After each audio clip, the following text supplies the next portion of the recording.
Hey everybody, this is Perplex Damage. Thanks for checking out this video. Tonight we're going to discuss some powers, specifically the damage powers. So that's why I had the specific things out there. Looks like Tigress is making a little video bomb there. So all right. So first of all, we're just gonna start down the list. I might bounce around a little bit on some of them, but hopefully this will work. I'll make it not that boring to you, but we'll make it work. All right, the first one we got here is the Chase Zombie Green Goblin. His starting click, he's got Range Combat Expert. This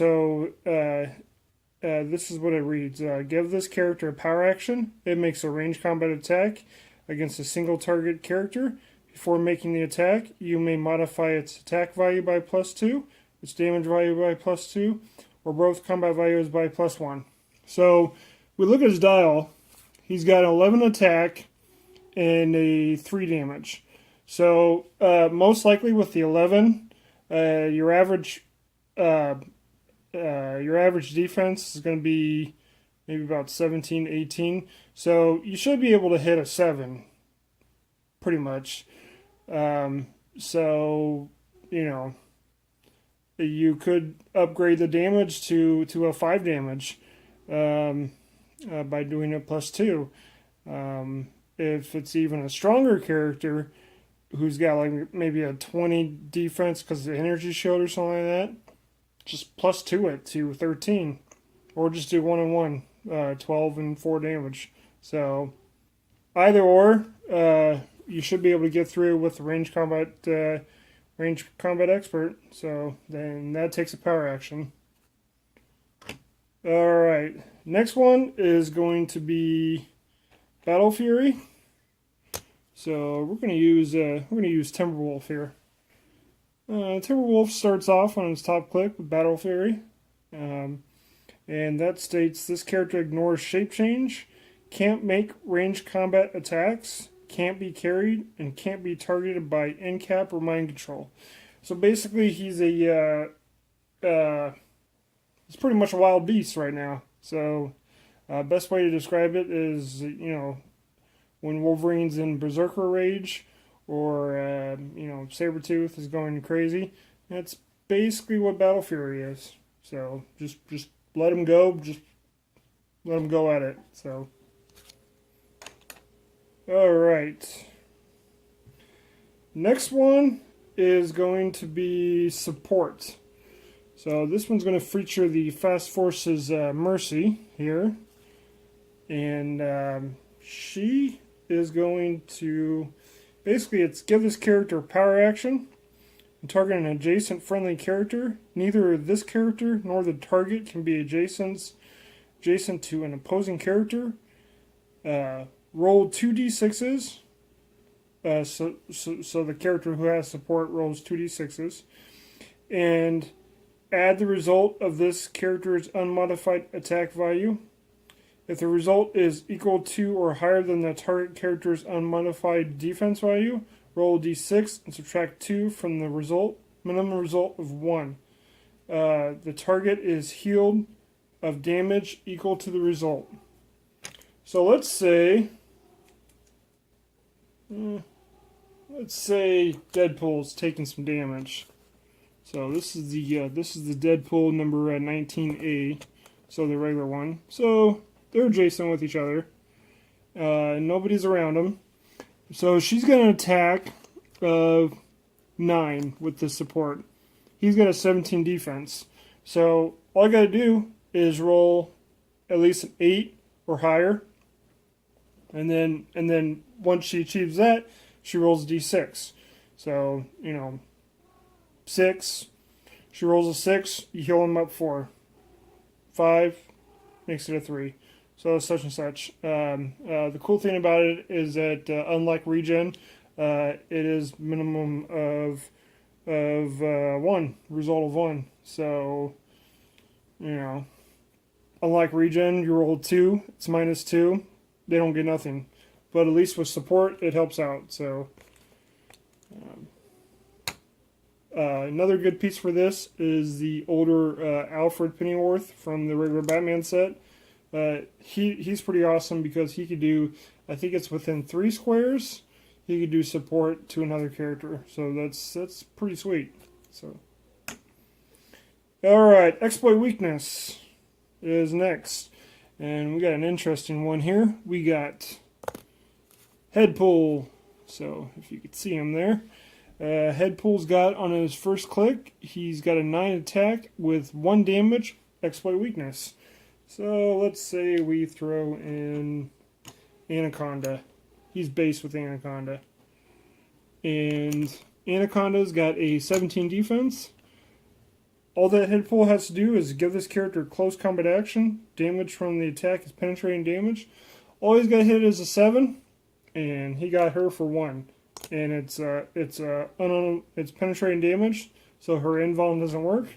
So 1 damage. Short and sweet. So majority of these powers are going to go by pretty fast. So all right, and then we have enhancement. So the enhancement is going to be from Pyro. This is the new one from the Days of Future Past. And let's go ahead and I guess I didn't really have a guy available. We're just going to do he's friendly to Deadpool.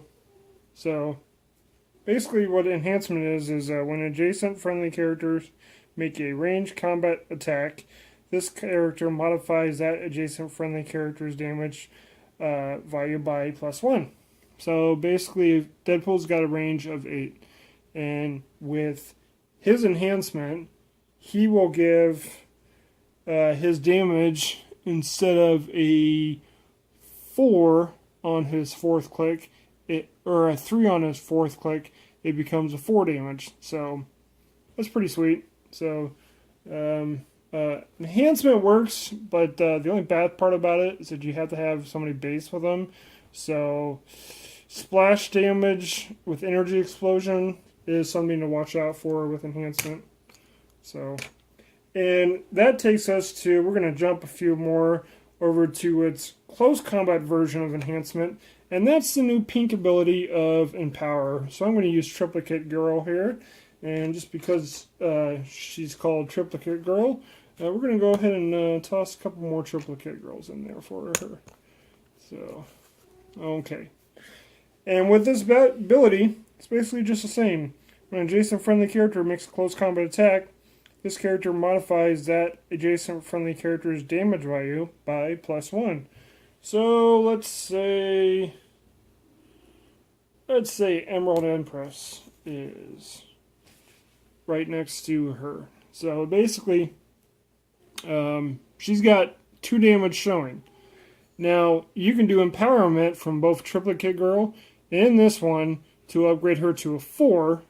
So basically, it would be a 9 attack on an 18 with 4 damage instead of 2 damage. So, pretty sweet. So, that's basically how Empower works. Alright, let's jump over to Shape Change. Shape Change is pretty easy, but you just got to remember it when it comes up. Sometimes you forget it, and if people are nice enough at your venues, they'll let you, roll it. So, even though if you forgot it, but, it's alright. Alright, so basically, Shape Change reads, when this character is chosen as a target of an attack, you may roll d6. On a result of 5 through 6, the attacker can't target this character with an attack this turn, and the attacker may choose another target character instead. The attacker then makes the attack unless there are no targets, in which case the action resolves without an attack. So she rolls a d6 after being declared a target, lands a 5 or 6. If they can't attack anybody else with a ranged attack, or else somebody's based with Phantom Girl, if they can't attack there, then they have to take an action token. So shape change can be a bit of a headache. So to work around, and she so happens to have shape change and super senses on the same click, so you have to decide which one you're going to take out first, or which one you're going to outwit. You know, they both pretty much exactly work the same. All right. Let's do Close Combat Expert. So I have Avalanche. Avalanche from the Days of Future Past set. So basically, Close Combat Expert, we are going to put Wolverine right here. So Wolverine's got a 19 defense. So, and Avalanche has a 10 defense. How it reads is pretty, give this character a power action. It makes a close combat attack against a single opposing target character. Before making an attack, you may modify its attack value by +2, damage value by +2, or both combat values by +1. So basically, you're going up against a 19. So do you want to bump the attack up to a 12 and hit a 12 and a 19, or 1-1, so it's 11 and 4? Or if you really do think that you can actually hit that 19, go ahead and bump it up 2 to a whopping 5 damage. And this Wolverine just has combat reflexes. I don't know if he's got toughness or not, but as a special trait. But yeah, that's basically what Close Combat Expert is. So okay, leadership. Let's get leadership out of the way. Who did I have? Oh, I had Mon-El. So Mon-El Prime from Legion of Superheroes. So basically, we got White Witch here. Everybody knows that, you know, it's cool to give White Witch power action, so opposing characters cannot modify their combat values. So basically, you give her action, and say I just gave her an action, and he's going to do a regular attack. So the next turn around, at the beginning of your turn, it says, at the beginning of your turn, give this character a free action and roll d6. On result, a 5 through 6, add 1 action token to your action total for that turn. And this character may remove an action token from an adjacent friendly character with a lower point value. Now, it's important to say lower point value because you cannot have an equal point value and remove it. So you have a 175, and then she's 87 points. So you roll d6, roll 5 through 6. You can go ahead and remove this action off of this. And then guess what? She could do her special again and make sure that nobody modifies their combat values for the next turn. So, and that was and that's a free action. So he does not take another action token for it. So pretty sweet. Okay. So we're almost done. We have the 3 main ones. So let's start off with a little Perplex. All right, Storm from Days of Future Past is coming in for show off some Perplex, and we got Wolverine. Let's put him. Let's move her a little bit up. And we'll go right here. Yeah, let's go right here. All right. So basically, with Perplex, it reads: give this character a free action to modify by +1 or -1 any combat value of a target character until the beginning of your next turn. A character using this power must be within range, minimum range of 6. So basically, if a character has either 0 range through 5 or 0 through 6, it's locked in there at 6. So 0 through 5, you get 6. You always get 6. And line of fire to the target. If a target character is damaged or healed, the effects of Perplex on that character ends immediately. So basically, She's got 7 range, so she does not have to worry about the minimum of 6. So she's got 7 range. She could be clear up here. He could be clear down here, and she could still perplex him because it's 1, 2, 3, 4, 5, 6. All right. So she's going to perplex up any value. So she'd be like, I'm going to perplex up his defense up to an 18. Okay. Or if she's got a villain, let's say this is her villain. Wait, this is her villain. She can perplex down his defense down to a 16, so Wolverine can come in there and charge. Okay? So it's only 11 against a 16 instead of a 11 against a 17. Okay? Alright. Next up was Outwit, and I believe my Outwitter was... Emerald Empress. She's got Outwit. Basically works the same way. Give this character a free action to counter a power or combat ability possessed by a single target opposing character until the beginning of your next turn. Any game effects with a duration specified by the countered power or combat abilities are removed. A character using this power must be within range, minimum range of 6 in line of fire to the target. So let's say we got White Witch here. So she's got a range of 8, so she can be clear over here, and she still has range of 8 for the Outwit. So basically, she's just going to outwit, let's say, her shape change, so then she could actually attack her and not have to deal with the shape change. So that's basically how outwit works. Alright, and the very last one is prob control. So I have my girl Domino here from the Deadpool set. So she's got prob control. Once during your turn, this character allows you to re-roll one of your rolls, ignoring the original roll. A character using this power must be within range, minimum range of 6, and line of fire to the character for which the original roll was made. Using the same rules once per round during your opponent's turn, this character allows you to force that opponent to re-roll one of your rolls, ignoring the original roll. So basically, let's say, who did I have? Yeah, I got Deadpool here. So I'm playing like an X-Force theme team here or whatever. So basically, I'm going to stick Domino right here. She's got a range of 6. So she qualifies for that minimum of 6. So basically, Deadpool just tried to attack, and he misses.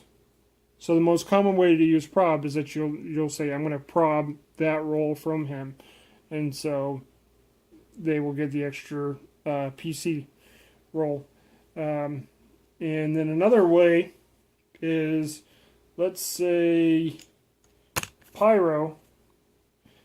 It's your opponent's turn now. So Pyro is going to attack either Domino or Deadpool. Let's say he rolls a successful attack on Deadpool. Well, Domino's here, and she's like, no, I'm going to make you, I'm going to prob control that attack. So then he would have to roll for his attack again. So this is really difficult to get through if you have an opponent that has like 3 or 4 probs that he can go through. It's really challenging to be able to get a successful attack roll against that person. So, and always remember that with the Perplex, Outwit, and prob control, if a character is in stealth and it's not during their turn, all lines of fire are blocked, not unless you have Avengers Initiative or the Superman team ability, or you have the improved targeting through hindering.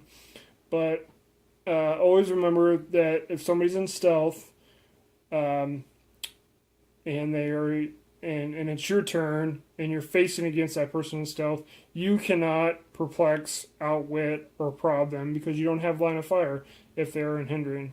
So that's one important thing to remember. So, all right, that I think I hit everything there. So this was just a video that I wanted to try.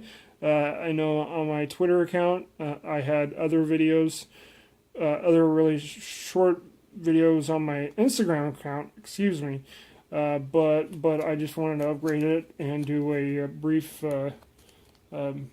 little introduction scenario thing, whatever. It shouldn't be an introduction to majority of my viewers because they already know about these rules like the back of their hand. But hey, if I helped anybody with this video, then I did my job. So, hey, like, subscribe, leave a comment. Don't forget to check us out on Twitter at Perplex Damage, or Instagram, which is also Perplex Damage. And all right, and remember, if you're going for a KO, go ahead and perplex your damage. All right, take care, everybody. Bye.